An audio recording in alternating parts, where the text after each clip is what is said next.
और ये जो स्थलाकृतियाँ हैं, इन स्थलाकृतियों को पढ़ने से पहले कुछ बेसिक चीज़ें, फंडामेंटल चीज़ें देखेंगे और इसके बाद शुरू करेंगे स्थलाकृतियों के बारे में। वैसे अगर बात यूजीसी नेट की करें तो यूजीसी नेट में स्थलाकृतियों से प्रश्न पूछे ही जाते हैं। वैसे ये आपके बीए और एमए दोनों के सिलेबस में है, भू-आकृति विज्ञान। इसमें या तो पवन की बात करेंगे हम, तो इसमें दो प्रकार की स्थलाकृतियाँ होती हैं, एक अपर्दनात्मक होती हैं और दूसरी निक्षेपात्मक होती हैं। तो अपर्दनात्मक स्थलाकृतियाँ उन्हें कहते हैं जो या तो काट करके, या तो स्थल खंडों को काट कर बनती हैं, या इसको खुरच करके बनती हैं, खुरचना, या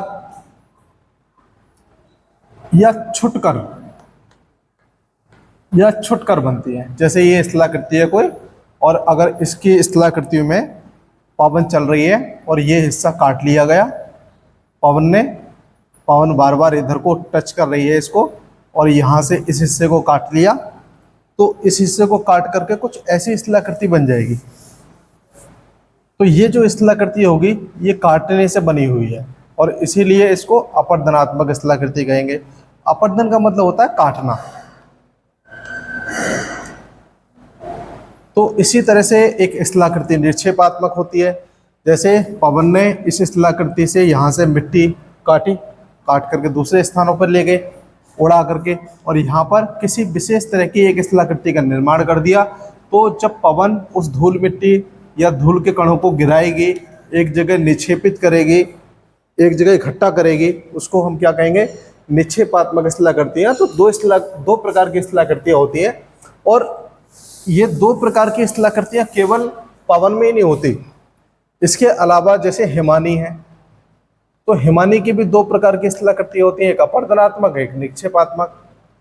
इसी तरह से अगर हम बात करें पानी, जल या नदी द्वारा बनने वाली स्थलाकृतियाँ भी दो प्रकार की होती हैं, एक अपर्दनात्मक और निक्षेपात्मक।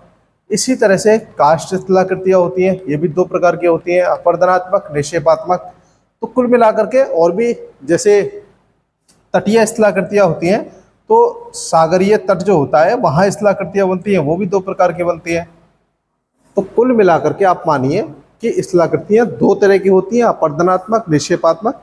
अपर्दनात्मक स्थलाकृति उसको कहते हैं जो खुरच करके बनती है, निक्षेपात्मक स्थलाकृति उसको कहते हैं जब धूल मिट्टी कंकर पत्थर बालू एक जगह इकट्ठा करता, इनमें से कोई भी एक जगह इकट्ठा करते हैं, उसको निक्षेपात्मक स्थलाकृति कहते हैं।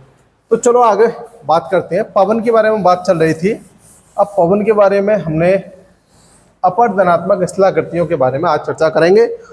अपर्दनात्मक स्थलाकृतियों से पहले एक चीज और समझेंगे हम, सन्निघर्षण, अपघर्षण और अपवाहन। ये जो तीन चीजें हैं ये भी परीक्षा में महत्वपूर्ण है, तीनों चीजें। सन्निघर्षण का मतलब होता है कि जब पवन एक स्थान से दूसरे स्थान पर जा रही होती है तो पवन के साथ कुछ धूलकण होते हैं जो उसके साथ उड़ करके दूसरे स्थान पर जाते हैं, और जो धूलकण होते हैं ये सारे के सारे धूलकण आपस में टकराते रहते हैं और टकरा करके अपने आकार को छोटा करते रहते हैं। जैसे धूलकण दो टकराए, दोनों टकरा करके टूट फूट हो गए और फिर वो और छोटे हो गए और छोटे हो गए, इस तरह से छोटे होते चले जाते हैं। तो छोटे होने की जो प्रोसेस है इसको हम क्या कहते हैं, सन्निघर्षण कहते हैं। दूसरा है अपघर्षण, और अपघर्षण में क्या होता है कि जो धूल के कण हैं, पवन के साथ जो धूल के कण जा रहे हैं, ये जो धूल के कण आपको दिखाई दे रहे हैं और पवन के साथ उड़ करके कहीं दूसरे स्थान पर जा रहे हैं, तो रास्ते में अगर कोई चट्टान है तो उस चट्टान पे जाकर के टकरा जाते हैं और टकरा करके अपने आकार को छोटा कर लेते हैं, टकरा करके टूट फूट होती है। तो जब टूट फूट होगी तो इसको हम अपरदन कहेंगे जब चट्टान टूटेगी, लेकिन जब ये आपस में टूटेंगे तो इसको क्या कहेंगे, अपघर्षण। अपने आप में घर्षण होता है, इसमें घर्षण होकर के टूट फूट करके ये जमीन पे आकर के गिर जाते हैं। मैं यहाँ पर आपको बता दूं कि ऊपर जब घर्षण हुआ था इनमें, तो पवन के चलने से एक दूसरे में टकराने से हुआ है, और यहाँ जो घर्षण हुआ है ये चट्टान के टकराने से हुआ है। तो जब चट्टान के टकराने से इनमें टूट फूट होगी तो इसे अपघर्षण कहेंगे। जब ये अपने आप हवा के साथ चल रहे हैं और बीच में ही कहीं टूट फूट होती है तो उसको सन्नी घर्षण कहते हैं। अब तीसरी चीज एक और है, अपवाहन। इस अपवाहन में ये होता है जब पवन चल रही होती है और इसके साथ धूल, मिट्टी, कंकर, पत्थर, इसको हम अवसाद कहते हैं। तो जो अवसाद है वह अवसाद परिवहन का काम कर रही होती है, और परिवहन का काम करने का मतलब एक स्थान से दूसरे स्थान पर जा रही होती है। तो परिवहन मतलब अपवाहन, ये खुद वाहन परिवहन कर रहा है। परिवहन करने की प्रोसेस को अपवाहन कहते हैं। एक स्थान से जब दूसरे स्थान पर चट्टानें जाती हैं तो इसको अपवाहन कहते हैं। तो ये तीन चीजें ज्यादा महत्वपूर्ण थी। आगे बात करते हैं पहली स्थलाकृति की। पहली स्थलाकृति अपरदनात्मक स्थलाकृतियों में नंबर पहले पर आती है बातगर्त। ये यूजीसी नेट का काफी महत्वपूर्ण टॉपिक है, यहां से पूछा जाता है सवाल। तो बातगर्त देख लेते हैं। बातगर्त में क्या होता है, जब कोई चट्टान होती है, आप चट्टान का मतलब जमीन भी मान सकते हैं, ये धरातल है, ये खासकर मरुस्थलीय क्षेत्रों में ऐसा होता है, और जितनी भी इनकी पवन द्वारा स्थलाकृतियों का विकास होता है मरुस्थलीय क्षेत्रों में ही होता है। अब मरुस्थलीय क्षेत्रों में पवन चल रही है, कुछ इस तरह से पवन आ रही है और यहाँ पर चट्टानों से टकरा करके यहाँ से धूल, मिट्टी, कंकर, पत्थर उड़ा करके दूसरे स्थान पर ले जाती है। मान लो यहाँ से इसने काट लिया, दूसरे स्थानों पर छोड़ दिया, और एक लंबे समय तक जब ये प्रोसेस चलती है तो यहाँ पर एक थालीनुमा गड्ढा हो जाता है, कुछ इस तरह का थालीनुमा गड्ढा हो गया ये। और इस तरह के जो थालीनुमा गड्ढे होते हैं, धंसे हुए भाग होते हैं नीचे, इसको हम क्या कहते हैं, बातगर्त कहते हैं। बात मीन्स होता है एक तरह से पवन, हवा, और गर्त मीन्स होता है गड्ढा। तो एक ऐसा गड्ढा जिसको पवन बनाती है उसे बातगर्त कहते हैं, अपरदनात्मक स्थलाकृति है। आगे बात करते हैं सेकंड नंबर पे। दूसरे नंबर पर आता है छत्रक शिला। छत्रक शिला, छत्रक शिला भी स्थलाकृति, अपरदनात्मक स्थलाकृति है। और ये किस तरह से बनती है, जब इस तरह की कोई चट्टान होती है, ये पूरी चट्टान है, इसमें लंबवत, मुलायम और कठोर चट्टानों का समावेश है। यानी इसी में कठोर चट्टान है, इसी में मुलायम चट्टान है। तो जैसे लंबवत या क्षैतिज भी हो सकता है। जैसे ऐसा मान लीजिए कि ये कठोर है और ये मुलायम चट्टान है, और ये और ज्यादा मुलायम है, यानी कि अधिक मुलायम, अधिक मुलायम या कोमल चट्टान है। तो पवन इस तरह से चल रही है, और पवन चलने के दौरान इस स्थलाकृति पर यह एक पर्वतनुमा करती है, उठा हुआ क्षेत्र है, और इस उठे हुए क्षेत्र पर जब पवन किनारे से बाहर करती है तो यहाँ से कुछ इरोजनल चीज़ें होनी शुरू हो जाती हैं, और यहाँ से ये स्थलाकृति कुछ इस तरह से कटनी शुरू हो जाती है। और ये एक तरफ से नहीं, ये दोनों तरफ से कटनी शुरू हो जाती है। इस तरह से ये स्थलाकृति कट जाती है। अब चूंकि ऊपर का जो भाग है ये कठोर है, तो ये बहुत ना के बराबर कट रहा है, नीचे मुलायम है तो मुलायम ज़्यादा कट रहा है। इस तरह से ये स्थलाकृति कुछ इस तरह का रूप धारण कर लेती है। बाद में ये स्थलाकृति बची। अब ऊपर कठोर चट्टान है जिसका दबाव नीचे पड़ रहा है, जब दबाव पड़ेगा तो ये मुलायम चट्टान होने के बावजूद भी फिर से ये नहीं कटेगी। तो इस तरह की जो स्थलाकृति है, कहीं कहीं किताबों में आपको कुछ इस तरह की भी स्थलाकृति देखने को ये मिल सकती है। ये जो स्थलाकृति होगी ये छत्रक शिला स्थलाकृति कही जाएगी। ये दोनों ही स्थलाकृति छत्रक शिला स्थलाकृति हैं। ऐसा जरूरी नहीं होता कि बिल्कुल अच्छी तरह से पवन नियमित रूप से इस तरह की ही आकृति बनाए।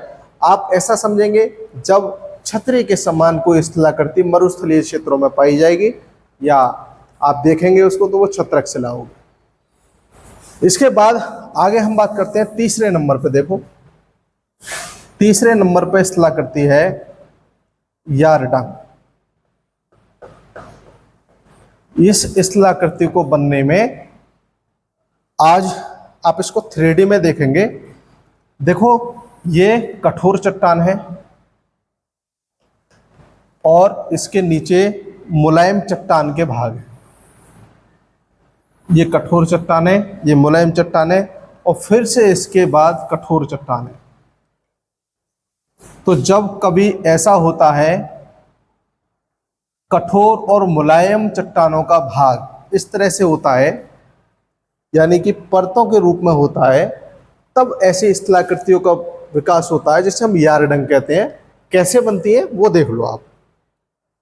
जैसे यहाँ पर पानी का एक कण या ओस का पानी जमा हो गया, ओस का पानी जमा होने से रात में यहाँ पर यह पानी बर्फ में कन्वर्ट हो गया।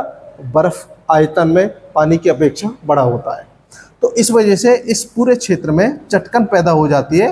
क्योंकि रात में पानी होता, दिन में पानी होता है, रात में बर्फ बन जाता है। ये प्रोसेस चलने से कठोर चट्टानों में चटकन पैदा हो जाती है। यहाँ पर चटकन पैदा हो जाती है। अब हवा इस चटकन भरे क्षेत्र को बार बार इसके रास्ते से गुजरती है, तो इसमें दरार पैदा कर देती है और धीरे धीरे इस स्थलाकृति को तोड़ना शुरू कर देती है। इस चट्टान को तोड़ना शुरू कर देती है और तोड़ करके कुछ इस तरह से एक गड्ढा नुमा क्षेत्र बन जाता है। इस तरह से अब नीचे मुलायम चट्टान है, तो मुलायम चट्टानों में जाएगी पवन। ये कुछ इस तरह से है लैंडफॉर्म, ये कुछ इस तरह से है। तो अगर आप इसको 3D में समझ पा रहे हो तो ये इस तरह का लैंडफॉर्म है। अब देखिए यहाँ पर हवा सीधे सीधे बह रही है, ऊपर का क्षेत्र थोड़ा टूटा हुआ है, लेकिन नीचे मुलायम चट्टान आ गई तो मुलायम चट्टान ज़्यादा कट जाएगी। कुछ इस तरह से कट गई है मुलायम चट्टान। इस तरह से कटने से ये पूरा भाग आप साफ कर सकते हैं इसको। ऐसी स्थलाकृति बन गई, लेकिन अब नीचे क्या है, नीचे कठोर चट्टान है, तो कठोर चट्टान पर भी थोड़ा सा भाग कट जाएगा और कुछ ऐसी आकृति बन जाएगी, कुछ इस तरह की आकृति बन जाएगी जिसे हम यारडंग कहते हैं। यहाँ केवल मुलायम और कठोर चट्टानों की ही वजह से इस तरह की स्थलाकृति बनती है जिसे हम यारडंग कहते हैं। अगली स्थलाकृति देख लेते हैं। अगली स्थलाकृति क्या है, नंबर नेक्स्ट है नंबर 4 पर। इसी के समान एक स्थलाकृति और है जिसे कहते हैं ज्यूजेन। ज्यूजेन जो स्थलाकृति है वो ठीक इसकी उल्टी बनती है। अभी अभी मैंने बताया था कि सबसे ऊपर कठोर चट्टान है, लेकिन अब सबसे ऊपर मुलायम चट्टान है। इधर मुलायम चट्टान है, उसके बाद फिर कठोर चट्टान है। तो जब मुलायम और कठोर चट्टानें एक दूसरे के परतों के रूप में एक दूसरे के बिल्कुल जस्ट पास होती हैं, तब इस तरह की स्थलाकृति बनती है। इसमें क्या होता है कि मुलायम चट्टानें हैं चूंकि ऊपर, इसलिए मुलायम चट्टानें कठोर चट्टानों की तुलना में आसानी से और जल्दी कट जाते हैं। तो यहाँ वही ऊपर वाला प्रोसेस, पानी की बूंद आई यहाँ पर जमा होकर के समय बाद, थोड़े समय बाद, यानी कि रात में ये पानी की बूंद पूरी तरह से बर्फ़ में कन्वर्ट हो जाती है और इसका जो आयतन है वो बढ़ जाता है। आयतन बढ़ने से यहाँ पर चटकन पैदा हो जाती है, छोटा सा गड्ढा हो जाता है और पवन उस चटकन भरे क्षेत्र में आकर के इसको साफ करना शुरू करती है और इसमें एक दरार पैदा कर देती है। अब जब दरार इस तरह से बन जाती है, अब ये वाली जो दरार बनी हुई है, चूंकि ये मुलायम चट्टान है तो ये दरार काफ़ी ज़्यादा चौड़ी बन जाती है, बढ़ जाती है। अब ये दरार चौड़ी बन गई है और नीचे चट्टान है कठोर, तो ये बहुत कम टूट पाती है, पवन से ये कम टूट पाती है। तो जब इस तरह की स्थलाकृति आपको दिखाई दे, ये जो स्थलाकृति है ऊपर चौड़ी है और नीचे कम चौड़ी है, तो इसको हम क्या कहते हैं, ज्यूजेन कहते हैं। इधर एक स्थलाकृति और देख लो नंबर 5 पर। नंबर 5 पर है भूस्तंभ। भूस्तंभ स्थलाकृति भी मरुस्थलीय क्षेत्रों में बनने वाली स्थलाकृति है और ये जो स्थलाकृति है ये भी मरुस्थलीय क्षेत्रों में अपरदनात्मक स्थलाकृति है। इसमें क्या होता है कि ऊपर कठोर चट्टान है, ये वाली कठोर चट्टान है और नीचे बाकी सब मुलायम चट्टान है। ये कठोर है और नीचे के क्षेत्रों में ये वाली सारी के सारी मुलायम चट्टान है।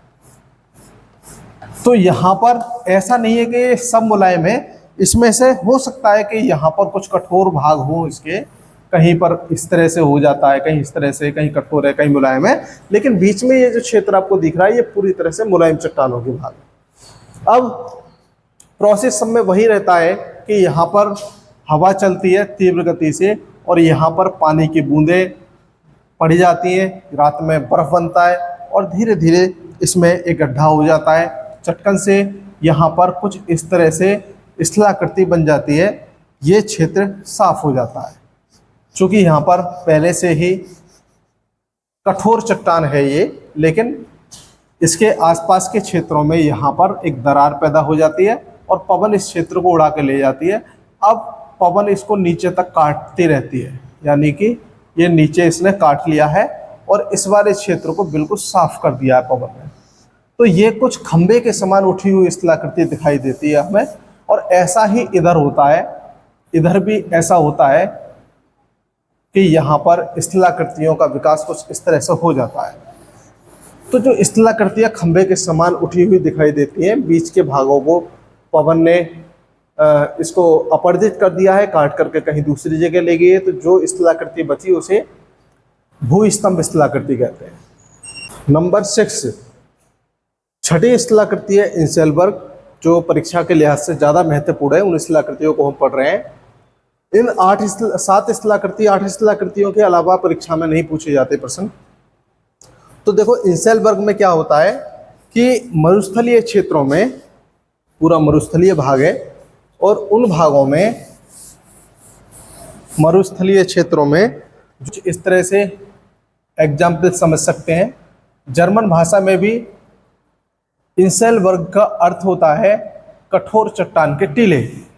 तो इस तरह के टीले उठे रह जाते हैं और जो बीच वाला क्षेत्र है, यहाँ से बालू के कण, जो बालू भरी हुई थी, वो पवन उड़ा के ले जा चुकी है। तो इसलिए इसको भी हम अपरदनात्मक स्थलाकृतियों में कंडीशन करते हैं, इसको गिनते हैं। अब है ड्राई कांटर। ड्राई कांटर नंबर 7 पर है। ड्राई कांटर का जर्मन भाषा में इस शब्द का अर्थ होता है कि कोई ऐसी स्थलाकृति जिसको पॉलिश कर दिया हो, काट करके तराश दिया हो, ये इसका अर्थ होता है। तो इसी तरह से एक कोई पत्थर का टुकड़ा है, चाहे तो आप इसको इंसेलबर्ग को ही मान सकते हैं। एक कोई पत्थर का इस तरह से टुकड़ा है, काफ़ी बड़ा पत्थर है। अब हवा इसके किनारों को धीरे धीरे धीरे धीरे काट करके और बिल्कुल शेप में मिला देती है। ऐसा लगता है किसी ने रेगमाल मार करके इसको बिल्कुल चिकना कर दिया हो।